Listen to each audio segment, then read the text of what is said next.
कि कौन कहूची अघमोचन कहूची कि घमोचन कहूची कि कौन कहूची जानिनी भूली जाई जंत्र तो चली बाघेन्द्रिय गोटे इंद्रिय जंत्र चली मन जाई कोठी अच्छी सी प्रभु किए केमिति देखिबी गुरु कहते गरु पक्षी बसिकी आसवे भगवान संकट गदा पद्म घमोचन घमोचन घमोचन घमोचन घमोचन दिने ब्रह्म मुहूर्त गरुड़ पीठी महालक्ष्मी स्वयं नारायण शंख चक्र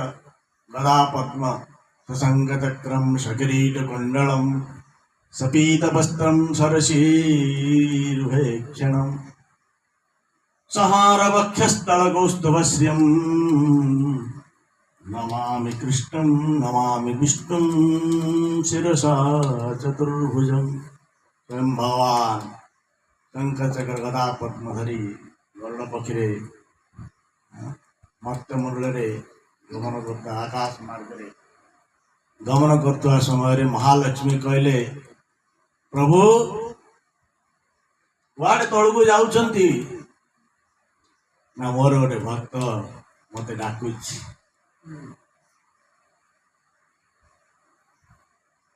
मु तो देखी पारुची से घमोचन कौन घमोचन कहूची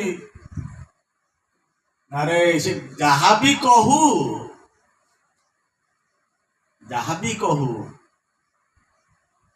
मनटा मोर पाखे दे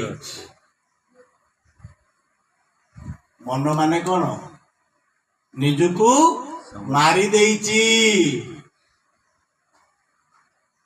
भगवान मन को देखती शरीर द्वारा कौन होची सेटा भगवान हिसाब रखती मन रखिए समस्ते भाई भौणी भगवान शरीर माध्यम इंद्रिय माध्यम कौन होची भगवान तार हिसाब रखती कि कहीं कौन सी देवता हिसाब रखती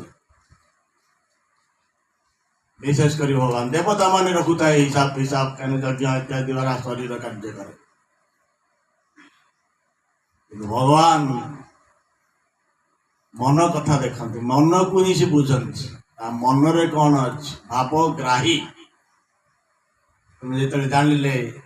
महालक्ष्मी सरी हाँ कहले अरे ये मोर अघमोचन करू जगार घमोचन कले भी ये मोर प्रिय भक्त अपिचेत सुदुराचार भजते ना माम नन्य भाग साधुरेव मंतव्य सम्यक व्यवसित